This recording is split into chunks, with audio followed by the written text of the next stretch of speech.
from Team Wales, it's like, do we have to pick the Rakan? You kind of feel like you do. It's such a powerful combo, especially later on in the game, but you could just play so much in such a dangerous way when you've got that Xayah alongside you because of the extra range. It is going to be the trade of the AD carries. Do they go for the Rakan, or are they willing to let it through? Yeah, I'm curious if they end up trying to prioritize some of the jungle picks as well, because the problem is that if you go for the Rakan, if you don't go for the Rakan, you're going to lose out in the jungle as well. Probably the Lee Sin going to be slipped across, although neither looked particularly happy on it.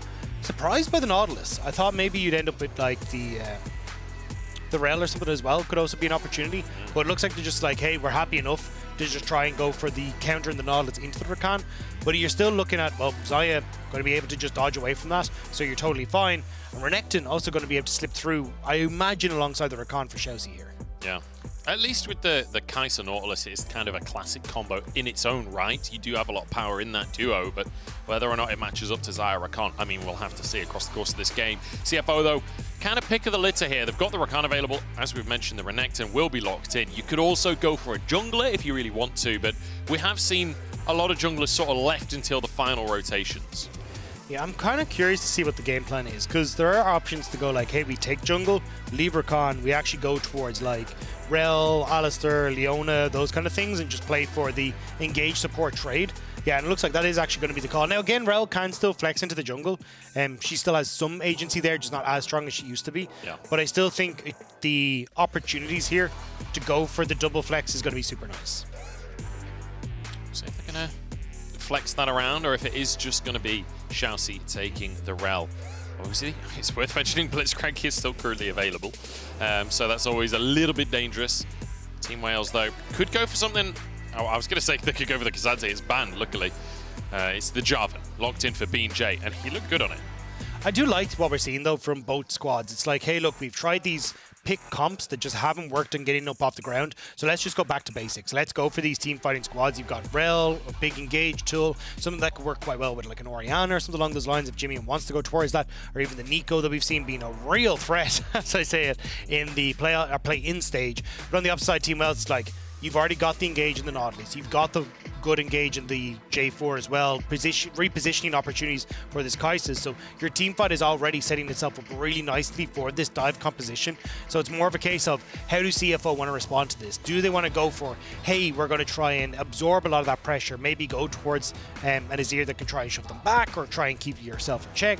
Or do you want to try and fight fire and fire and go with an Orianna and say, hey, we're just going to pull the trigger first and then obliterate you before you can really answer in response? Has to be said, we've seen a surprisingly low amount of Azir so far this tournament. I was expecting to see a lot more than what we've been witnessing. It does depend on your team's style as well, who your mid laner is, what they like to play, because Azir is, you know, one of those champions that's a little bit more complex. He also did get a 2-second nerf to his Q, which I know for Yamato on that was kind of talking, saying, hey, look, this is just not something that I think we're going to see. I think that was a major nerf. But I know, like, Perks released his, like, these are the big champions that you got to watch out for Worlds, and he was still very high on the Azir, so I think it does depend on your stance as well. Some mid laners just like, hell, look, this champion's just done, so we'll have to see. But Talia taken, Ari gone, and now the Orianna going to be selected there for Gloryy. So finally getting his hands onto something where it feels like he can be a big threat in this one as well. And just as we're talking about it, looks like it finally will be the response from JimieN. It's a very good matchup into the Orianna. Very sort of, it's a good like handshake matchup. It's almost like it's the new Azir Corki, right? Where you kind of quite happy to go either way. And I think that's the thing, is like, it's the Azir is able to play at long range, able to just keep himself away from a lot of that trading pattern that Orianna wants to go for, which is the shield into the auto attacks and play off that clockwork windup, even throwing out a few command attacks, because it's only, you know, 30 to 40 mana in the early stages. Like, that command attack does not actually take a lot of mana. It's when you start using the dissonance, your mana just starts to drain. So it's really difficult to try and play against that if you're within range of Orianna. Azir not really having that problem by taking those. So certainly CFO saying, hey, look, we still want to try and match your dive, but at least having a little bit of safety for both their carries in the knockback and also the opportunity to just fly away from any sort of problems. Sparda hovering the Darius. I mean, he was on the receiving end of the Darius versus Renekton matchup, and Adam took over that first game. He's not going to lock it in. Goes for the Aatrox in the end. Kind of funny to see the Vi locked in here for Gemini as well, when they banned the Ahri and the Talia, which are like the two classic combos with the Vi. Yeah, I mean, especially having that opportunity to just follow up and like the power that can give you in the mid jungle. But I think at this stage, both teams have kind of gone, you know what, screw strong mid jungles. We are team fights. Everything that in this series has been defined around those team fights, has defined around those objectives. So all they really want to do is go and fight at those opportunities. So I think when you're looking at CFO, again, you got up like a ton of safety for your carries. You can pull that go button anytime with the Vi, and you kind of have an opportunity to get a lot of burst damage out from the Vi when you try and play around the kind of bottom side of the map or even towards Renekton, the top side. For Team Wales, it's a case of you have some lane power coming through with like the Nautilus setup or even the Flag and Dragon Aatrox, which has a lot of damage themselves. But you do kind of need to wait a little bit for these team fights to where Orianna hits 6, she has an item and a half, and you can actually try and play for some of these objectives, because Orianna kind of in the similar boat to Azir, where they just need that little bit of time to scale before they actually become relevant in these fights. I feel like in the early game, if you've got like a carry jungler, Orianna can be fantastic because you've got the shield, you've got the speed up, you've got a bit of CC with your ult. But in terms of actually bringing the damage yourself, you're really lackluster until, like you say, a couple of those items come on in. We'll see how this one's going to go, though. Game number 3 here between CFO and Team Wales. And honestly, Team Wales on the cusp of making it into the qualification match, on the cusp of making it to a series that could get them into the Swiss stage of Worlds 2023, a team that nobody even expected to get past BDS, but here they are in Game 3 now against CFO, against a team that again is a high seed in the tournament, is expected to do well here in play-ins, but Team Wales keep on defying expectations. You could say that they're grinding with a view of the Gloryy. Well, they already have a Gloryy, so you know what? All they need to do is just keep the grind going, try and push CFO out of the equation. But again, don't forget, whoever loses this series will go up against the loser of BDS and the winner of BDS and DFM. But at the moment, they have no idea they've been caught out behind them. They don't. Shiauc gonna tank a bit of damage. The hook from Bia is not great. Walks into damage, but luckily, not a whole lot to be brought to the table at level 1 from CFO here once Shiauc's CC is on cooldown. That's kind of your lot from this comp. So Bia does walk away with his life. No summoners burned. Yeah, I mean, the fact that Shiauc was the only one with CC and he'd already used that on towards Artemis means that they're able to step away. So at the moment, Gemini able to move back in towards his own jungle, will be able to pick that one up, and nothing really burnt on either side. So the only thing is with Shiauc taking that Q in the early stages, it does make it a little bit more difficult for him to try and play up in this lane. An awful lot of the time, it's kind of like, oh, I get hooked by Nautilus, let me try and take the W in to try and counteract some of that engage, or even tank the hook and then WA to get the shield for the follow-up damage. But not having that at the early stages may leave an opportunity for Bid to maybe make a play on level 1. We'll see if they can look for some kind of level 1 shenanigans. I don't know if it's something that we'll go for or not. It's been, I mean, game number 2, extremely quiet. Game number 1, though, CFO really took things into their own hands. You can see, though, with this draft, you're very much leaning towards the late game with an Azir, with a Xayah alongside it. But with Rest and Gemini, that combo could definitely find some power in that early game. So wouldn't be too surprised to see something up towards the top side of the map, especially with opposite passing from BeanJ. If Sparda steps too far forward, Gemini could certainly look for a chance. And I mean, especially when you're looking towards Rest and Sparda, this is such a back and forth matchup. Very much a case of if you can get the early snowball rolling, well, you're going to hit your Gore Drinker quicker, you're going to just have more opportunity to heal back up and then swing the matchup very quickly in your favor. So I think a lot of this is going to be a case of, cool, let's try and get top lane in their favor and then start to move down towards that bottom side. I think Gloryy and JimieN, honestly, just kind of going to be left to their own devices. There's no real setup until you get to level 6 to try and make any sort of early plays happen. That said, Gloryy could be in a little bit of trouble here. Gemini on the top side of the lane, Shiauc on the bottom side of the lane. Flash immediately, but it's followed by 19 flashes on the other side. Gemini with first blood. So close, Gloryy, being able to step that one back, but Shiauc just barely able to get into range with the Q to get that kill. Nicely done by CFO, and as I said, I thought they would just kind of leave this mid lane to their own devices, but they really want to try and get JimieN into a good spot here. Such a great start, and a really nice timed roam from Shiauc as well, saying like, look, my AD carry's resetting, he's going to get a cull off of the crashing that third wave, I've got time on my hands, might as well make a play. Good coordination as BeanJ tries to get out Shiauc, but he'll hop over. And at this stage, it's like, well, there's not really much for BeanJ to try and achieve on this bottom side. Gemini is on the top end, finishing off his level 4. Nice interrupt. Not going to mean too much because you can see at the moment BeanJ doesn't really have anything on the map. It's just his top side that's just going to be spawning in just about 30 seconds. So he'll be able to get back towards that big wave crashing on this bot side. And Shunn and Shiauc should be able to pick up. You know, cancelling the reset doesn't mean a lot in the grand scheme of the game, but it does in terms of the mental warfare. Dagda just trying to tilt them just a little bit. Rest, get some damage down onto Sparda. Gemini moves in. He knows that the tri-brush is warded. Wants to try and get cheeky with it, but has been spotted, and will just continue to finish off that reset. In the meantime, BeanJ is in that top side as well.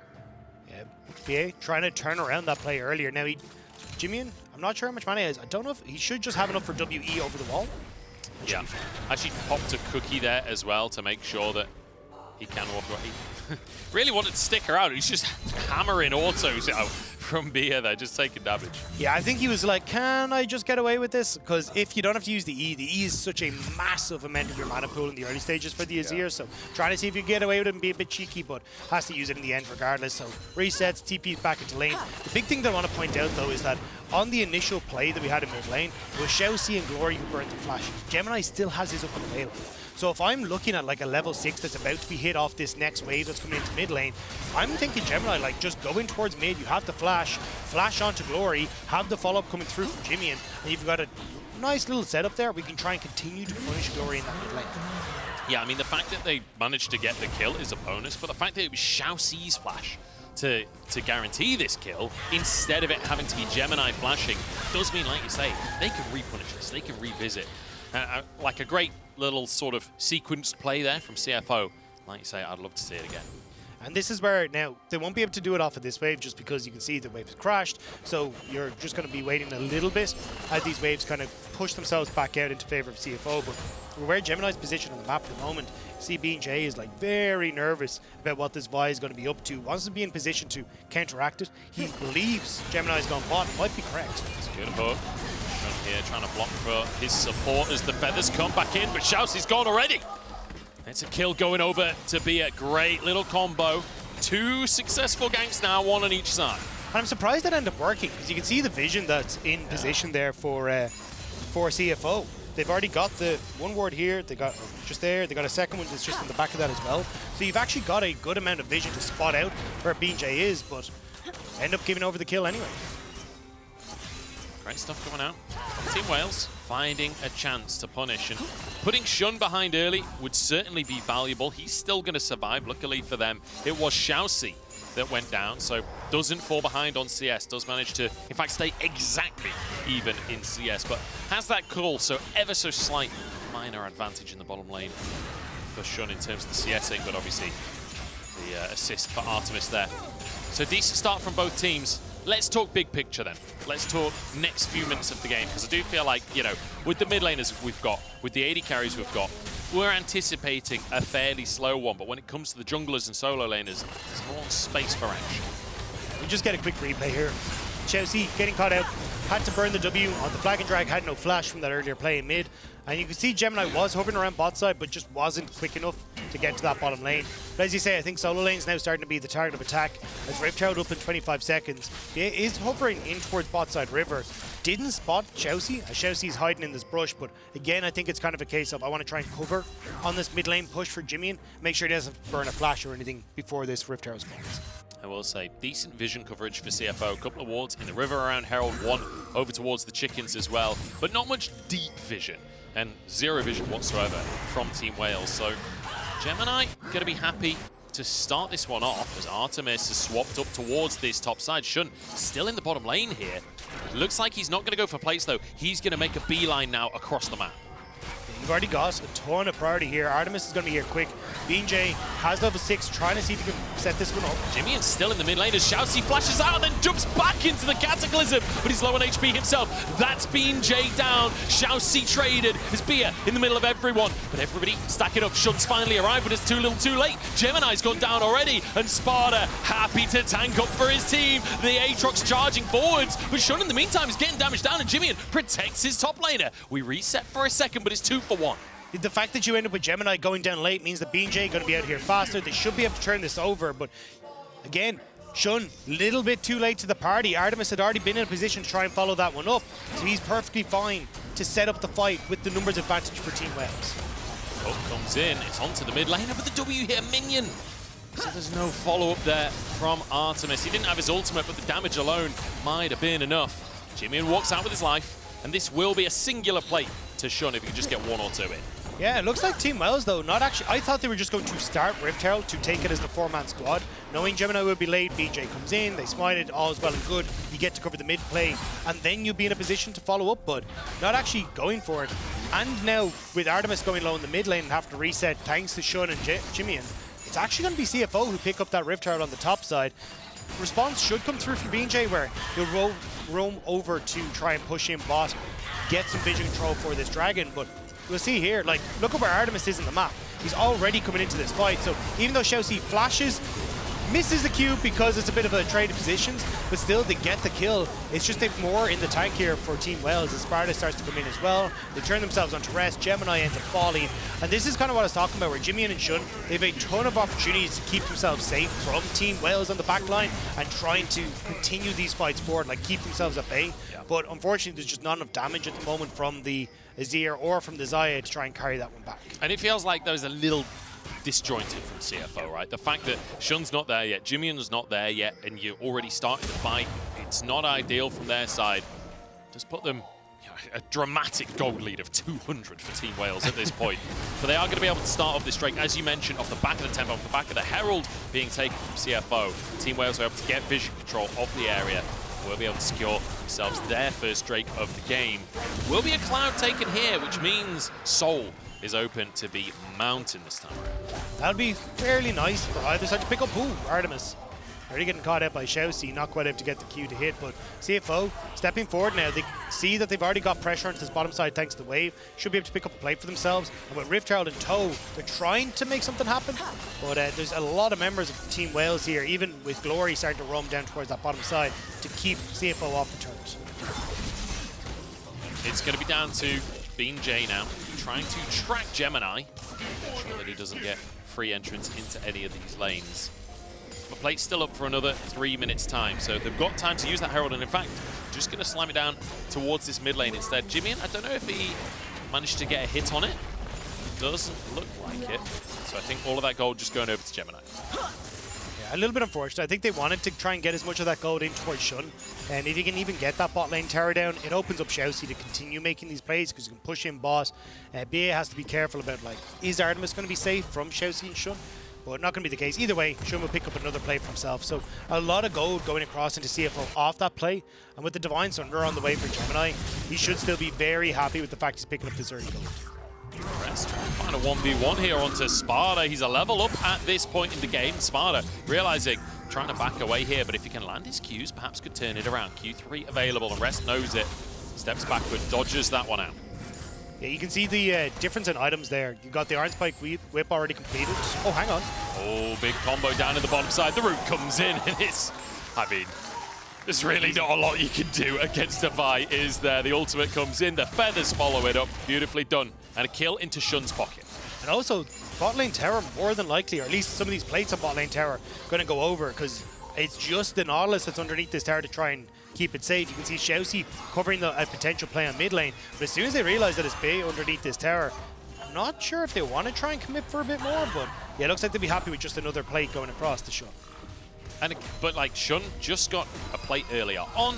I think that's 3 plates, and I'm pretty sure he's got all 3 of them solo at this point. His cull is now finished. He got the kill off of that play. Shunn is quietly stacking up a lot of gold, and when you've got this Xayah, it's going to be valuable. Shiauc, nice little sidestep there. He'll be totally okay. And then bold enough to walk in through the river back into the lane.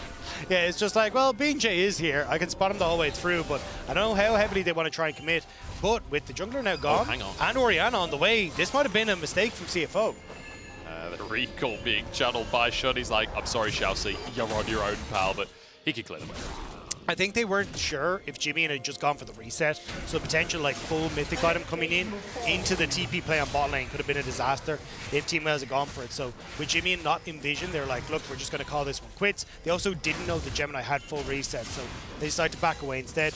But I like that we're getting this from Team Wales. Like, one of the big things that we talked about was how slow Team Wales were, how they weren't really trying to play aggressive or really trying to set up for plays. But at least coming into Worlds, they've actually been trying to make plays happen. It's just unfortunate that CFO have been a step ahead of them on this one, where Gemini in the bush to easily pick off Artemis as he steps up. Yeah, very nice execution on it, using the ult first to then follow up with the Q knock-up to then follow up with the feathers, not allowing any time or space for counterplay from Artemis. So excellent execution there from CFO, and that's the value of the Vi. That's what you bring to the table. I mean, we were talking about sneakily building up a gold lead for Shunn. He's over 1,000 gold ahead. Yeah, that's absolutely insane with the lane economy. But we're gonna have to see if he can try and push that one forward. I think Shunn definitely in position. I believe he's finished his Kraken Slayer now completed, so should be in a position where he actually is a major threat even to people like BeanJ as well. And the safety in these fights between the Emperor's Divide and also having his ultimate is going to make it very difficult for Team Wales to get access to him. You're really hoping that BeanJ basically gets the flag and drag into Cataclysm, lock him up in place just long enough that Glory's then able to follow up with the Shockwave, because otherwise I don't know how you're going to have access to it. I'm just desperate to see like the Wombo combo. I feel like Orianna's back in the meta. We have so much opportunity for like really flashy combos where the Jarvan flies in from the side, the Shockwave on him as he flies in. Then you got Artemis flying into the back like Sparda with the Q. Like, there's so much chance to see these incredible big explosions. My biggest worry is that like that combo starts off, you're like slow motion, they run in, and next thing Shunn goes up in the air, and Jarvan kind of just looks as this Xayah leaves off into the heavens, and then this wall slams into his face from the Azir and says, no, not today, and the entire planet's ruined. Because that's what I actually am worried about if he tries to make these big plays. They even do the combo, and the dust settles, and you realize it was all just onto Shiauc. And then suddenly the rest of CFO turned up. The poor Rell. The horse deserved better. The thing is, he had Aftershock on, so he's actually still on half HP. Here we go. Herald kicked off, though. Team Wales looking for it this time with CFO. They've respected it now. They've moved in. JimieN not quite there just yet. He's just moving up to the tier 1 in the mid lane. 3K on the Herald. It's almost out of patience, and there we go. It does reset. So Team Wales not quite able to finish it off in time. Does mean we have an opportunity for a 5v5. Yeah, a bit of a split call here, though. Like, you got Rest and Gemini who are trying to play for the Rift Herald, but it means that Shiauc and JimieN can't really play into position, so Team Wales start to push forward and are kind of keeping a lot of these guys at bay. Hooking onto Shiauc here. They're trying to get the Rell, and he doesn't get anything off before he goes down. Lot of feathers down, but the Shockwave! That's the combo we're talking about. JimieN with the wall, though, can kind of carry this fight. Gemini trying to move in, and Sparda's taken down, and JimieN outplays everyone. It's beautiful on the Azir. The soldiers doing the work as Gemini looks for a little bit more. Oh, he gets it, the final punch. The power gauntlets come through. That's a 1-inch punch I've ever seen one. Just barely able to clip him as he walks away. And off the back of that as well, like, Rift Herald went down, nobody's picked it up. And also now Dragon going across the CFO, and they'll get the mid lane tower. So it's the fight, the kills onto the carries, and the objectives to boot as well. Fantastic stuff. JimieN also getting solo gold on that mid lane tower. He is huge. We were talking about Shunn picking up gold. JimieN is now 3-0-2 off the back of that fight. He is monstrous on the Azir. The Leandri's Anguish already completed. He's going to be very quickly working up towards that Nashor's Tooth as well. It's going to mean he's an absolute menace in those fights. But as he said, like, both mid laners having their moments in that fight. Big shockwave from Gloryy, and for Shunn, he went down, but JimieN was able to carry that fight on the get-go. So really, really good stuff from either mid laner in that fight. BeanJ managed to grab that one for himself, if I'm not mistaken. Let's take another look, because this was a bit of a hectic fight. Yeah, I think this was the right call from Wales. Turn on to Shiauc, try and get him out of the equation. And as Shunn starts to move forward here, the shockwave into the big slam down from Sparda. But then JimieN immediately responds, kills off Gloryy, the flash forward to get away from the knockup. But JimieN now! Oh, gets a knockback onto BeanJ and dodges the shockwave. JimieN! He's on another level today. BeanJ has to go underneath the tower. He's so low at this point. JimieN, does he have the damage to finish off the job? And the Q cooldown comes in to bite him. The Gore Drinker giving that health across as well. He just couldn't quite get it. As you say, the nerf coming into play. JimieN didn't quite have that cooldown to get the Q, to get the damage that he needed. But big win for Team Wales. 4 kills now onto Gloryy thanks to that play.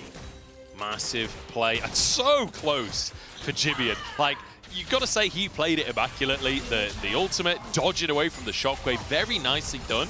But unfortunately not quite enough to keep himself alive. We're now 7-7 on the scoreboard, and we got a bit of a bagger on our hands, Dagda. And you can see here, right, JimieN, this is what we're talking about, as BeanJ goes in, great wall, and as the shockwave goes off, he dodges away. He wants to clear out the minions, and has to move forward out of range to keep the minions out of range of the tower, but it means that when BeanJ goes for the ultimate, he actually is just barely outside of the range, and can't get BeanJ underneath the tower to finish him off. So, Nash's Tooth, though, now completed for JimieN. Also, look at Gloryy's build. He's just finished off that Archangel staff, or not the Archangel staff, the tier... Seraph's Embrace. Seraph's Embrace, thank you. Where he's now in a position where he's actually going to be terrifying on those 3 items. Like going for that full damage build that takes a little bit longer to come online, but because he's got those 4 kills, he's actually able to go for it. And you can see in our win probability powered by AWS that, like, even though Gloryy is starting to get strong in his own right, like the Xayah and the Azir having these items being strong in their own right lends a lot of power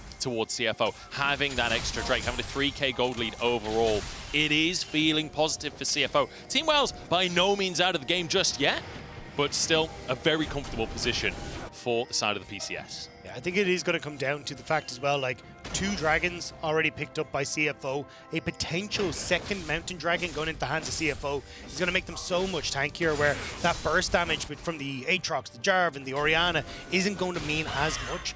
So I think for CFO, trying to focus on towards this next dragon is going to be a big win. It's in 2 minutes time. Starting to get a little bit of... Oh, I thought that was they actually started the bar, and I was like, what the hell? I'm just amazed that in total gold, Shunn, JimieN, and Gloryy are almost exactly even. 3 carries at the top of the game. It's not often you see that. Shunn could be in trouble. Doesn't get the pullback on his feathers, but manages to walk away from Sparda. He's okay. Like you say, Baron on the map. Team Wales know about it, trying to clear some vision. But I like what Team Wales are going for. Hey, can we get a ult burn? Can't we get a flash? Can we get something burnt onto Shunn to make it that bit easier to focus him in a team fight? Because already JimieN with the wall, having a flash, even the opportunity to just swoop himself out of there makes it very difficult to lock him down. Couldn't quite get it, but I like that Team Wales are being proactive, because this is very different from what we saw from them yesterday. Like, they kind of just sat back and let the game happen around them. This time they're like, hey, how do we try and get into the fight? How can we try and find little advantages that we can push forward? That's the nice thing, is it does feel like we're witnessing Team Wales improving across the course of these 2 series. And the fact that they get 6 games of stage experience, especially when, you know, we've been talking about earlier, Artemis being a rookie, every single game is so valuable for this team. Sparda doing his combo in the wrong direction. I think he was just trying to get ready for Q3 there, but won't be able to find the crab for himself. But Team Wales, it does feel like they're improving. It does feel like they're getting better on the team. And ultimately, this is still a very even game. They're still on the cusp of making it to that qualification series, to potentially getting into the Swiss stage of Worlds. Yeah, which would be absolutely incredible. Honestly, for both these sides, again, CFO looking to join their PCS brethren as the #1 seed from either group, a statement to be made by the PCS region. But for Team Wales, first time at the international stage, VCS #2 representative, potentially picking up the 2nd ever best of series win for the #2 in the VCS would be absolutely incredible. Do you know what's just dawned on me? If Team Wales wins this one, then CFO wins their lower bracket game. We get CFO versus PSG for one of our qualification games. We get a rematch of the PCS finals. That went to 5 games as well, but may not get that chance as Team Wales. Stepping forward, taking a burn. Gemini looking to see if he can get onto Gloryy, pick him off before this fight kicks off. Drake up on the map right now, and CFO know it. They'd love to get themselves onto Soul Point, but Shiauc finds a way in, finds great damage here, forced out of the fight already. Artemis has to ult defensively, but chased across the map here. Problem is, they don't have the damage to follow it up. It's 1 for 1 so far. Rest wants a little bit more of it. But that was Gemini that went down. That means they can't safely take the Drake. And it's for a support in return. You'll take that as Team Wales. Now, flashes burnt galore on towards Team Wales. So you don't really have that opportunity to try and contest this once more. Because again, JimieN can still go in. You've got flashes on towards rest. They could try and turn it, but they're going to turn for the Baron instead. TP onto the Baron. The rest of the team making a beeline right now. The resets are coming on through. I've not seen a single blue ping on the Baron pit just yet. This is sneaky Team Wales. I mean, I've never seen a stealthy whale before in my life, but I'm witnessing it here. They're underneath the waves. They've been spotted, but it's too late. Baron stolen away. Absolutely amazing call from Team Wales. BeanJ, doesn't matter. Doesn't matter. That doesn't count. You're still going to be able to hop out.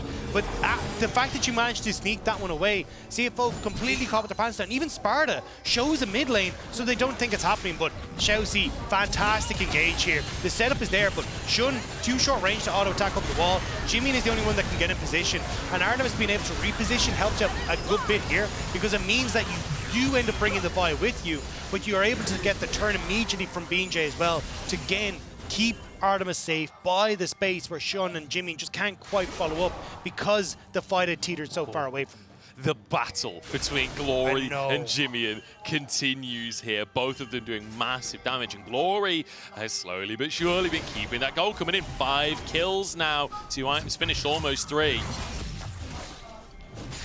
Is this a bot lane brawl? Like, the amount of people that are starting to move down here. BeanJ hopping over the wall, will spot out Gemini, and immediately has to try and back away. I think both teams reading exactly what they wanted to try to achieve there. Trying to take the tier 1, and actually worth mentioning, Team Wales, they've got a Baron. They haven't taken a single tier 1 on the map just yet, so they've got plenty of standing gold to take, but CFO reading where they wanted to go and denying. But that's how they win games. If Ender has taught me anything from the analyst desk, when Team Wales doesn't take top lane tower, that's when they win the game. So as long as they stay away from top lane and focus on bot side, that's how they're going to win. If just one top lane tier 1 being alive was enough for them to win the first game, surely all 3 tier 1s triples the amount of power that gives them. Wait, it's a hypothesis we have to test. Gloryy getting TP'd on. BeanJ here in position. Gloryy, they know you're there, bud. Yeah, he's going to get ulted. JimieN's on the way as well. I don't think he needs to use the Azir ult. They'll be able to just finish this one off. Gloryy trying to buy as much time as he can, but they all sidestep. A big old sombrero there. JimieN does take a chunk for their troubles, but still a pick for the side of CFO. The entirety of CFO able to dance around the hat, make sure they're not getting caught in that. And now Artemis trying to respond in mid as they will get the push going. Sparda as well. I mean, the fact that you managed to get potentially 2 towers off this for a pick, you're kind of happy with that. It's been found. So, like you say, 2 tier 1s taken across the map here. Shunn pushing out the top side, but he doesn't feel safe enough to really step up to that tier 2. It's too dangerous. You don't know where everyone else is. Sparda using his ultimate to try and get away. Gemini does not have his ult available to chase it.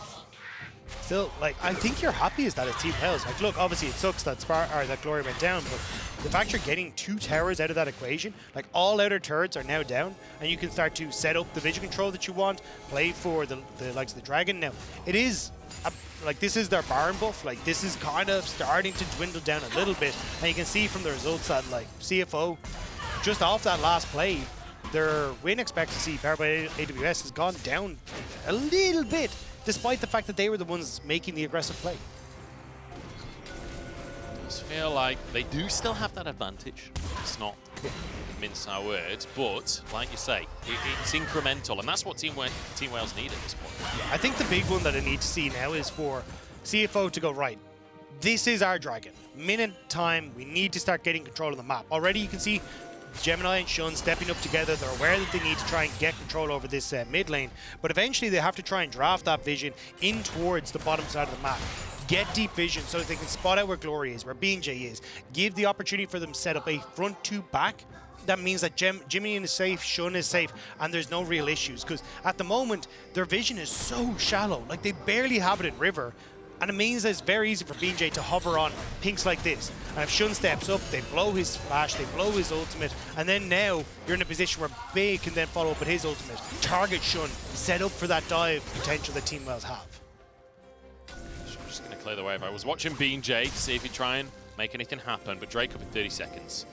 And Team Wales, they know how important this is. You can see they've got good vision control, river control, and fighting for priority in the mid lane. It's tougher with the Azir Sundisc there to block them a little bit further. Rest fighting for prio too. CFO, they would love to get in here and contest the Drake, but it's difficult to move in. That said, Shiauc disagrees. Everybody dives into the back line as Shunn trying to get the damage down, but they've gone too deep. The rest of the team couldn't follow. Sparda zoning everyone, and now Rest is alone on the front line. That's one though, making it 3v4. Rest turns golden as the feathers come down. Rest escapes with his life, and Sparda has to flee as well. Somehow CFO with only 3 keep it alive. BeanJ is a goddamn hero. He goes in with the Cataclysm the second Shiauc goes from the engage. So Shiauc, Gemini, everyone dives forward, and he locks JimieN in place. He locks Rest in place and denies CFO the opportunity to follow up on Shiauc's engage. That play from BeanJ may have just held on to the game for them. Watch it here.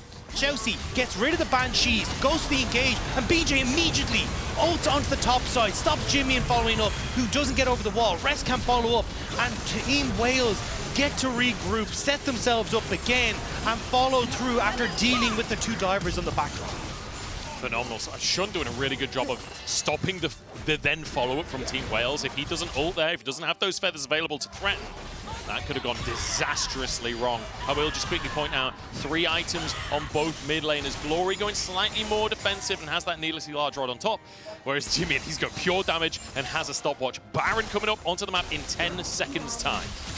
I mean, this is such a crucial objective. Gloryy is on bot side, has TP to get up, but again, like, only Gloryy has no flash, and Sparda has no flash coming in onto Team Wales. We'll have to check in a second what the summoner spells are like, but the damage, you can see it's JimieN not against Gloryy anymore. Sparda doing a ton of work with this Shojin build. The Gore Drinker keeping him alive, stopwatch for himself to keep himself alive. And on CFO, like, Shunn has flash, JimieN has flash. This time around, if we get that massive engage, the follow-up on CFO can actually come through.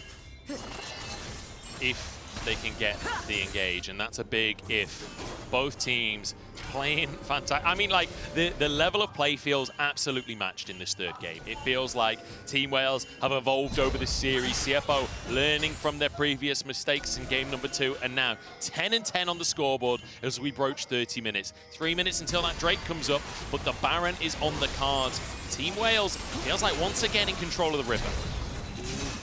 Or at least were. Be careful, yeah. Still, this is where JimieN can start to come alive. As long as he knows exactly where Team Wales are, he can position his soldiers, position behind his front line, and make himself all right. And that's why Team Wales are trying to find these little pockets of vision that they can play around for BJ to invade, B to look for something, but Rest is actually the one that snuck in behind them. They have no vision of where this Renekton is. Artemis starting to push up, which is now where Rest is going to go.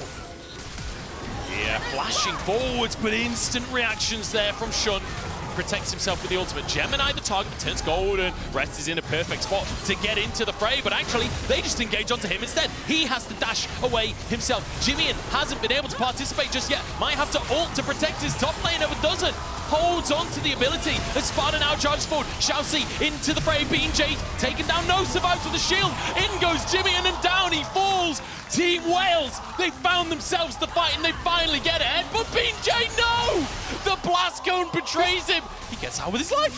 What's happening? Gore Drinker! Gore Drinker! It's too strong! Gore Drinker keeps BJ alive, but still, Gemini wants to go, wants to try and find him, still have Gloryy over on the side. He doesn't know, he wants to try and bait for the kill onto Gemini, but they will back away. BeanJ, you can't really go for this flash up on Gemini very, very soon. Can he get it? Oh, he gets it! Oh no, the Gore Drinker again! What on earth is going on? It's a battle between the junglers and Gemini comes out on top. But in the meantime, Team Wales, they're just going to try and end the game. Shunn still alive here. Shiauc buying time for his AD carry. A route onto Bia. The tower shot might just finish it, and it does. Artemis the next target, but he survives. Gold for Shunn. The shockwave in, and he finishes it. Gloryy! Wanting exactly that to his name, but they can't end the game just yet. JimieN is up and available, so they have to back away. Team Wales, they put everything into trying to make that play happen, and now they're the ones that have to back away. CFO will be coming back onto the map, no AD carry to speak of though, and this is where they end up spotting out Rest at the best time. They go over the wall, JimieN and Shunn very separated from the team again, whereas when you look at Team Wales, They're all positioned in the same spot. Sparda goes over the wall to rest. Artemis is immediately there. Shunn and JimieN are trying to play catch-up to this fight, which means that Artemis is positioned behind his front line at all times, and CFO are so split because they're trying to come in from too many different angles, and Team Wales are able to just play this slow and steady burn. And even there at the end, JimieN tries to make the play, but Shunn has already had to go over the wall with his flash. He can't be in a position to follow. Team Wales taking the Baron on live right now. We can see a replay of Shiauc and Shunn, absolute heroics to save the game there.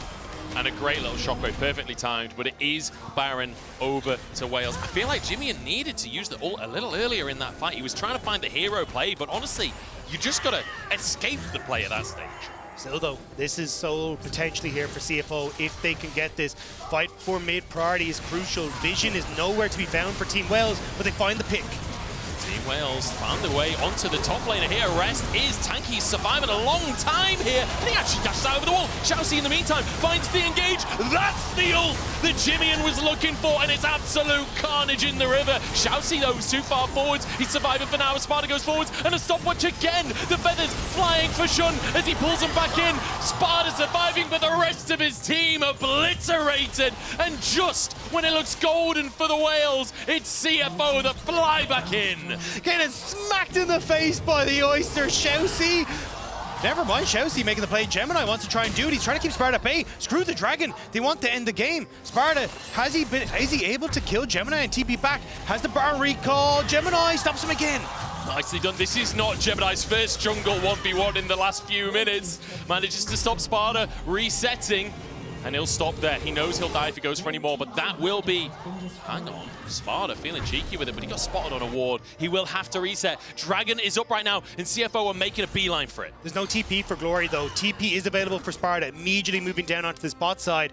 You are so low as CFO. No ultimate available for Shunn. JimieN going to TP back into the play as well. He's here too soon. He's here too soon. They're going to just ult him, surely.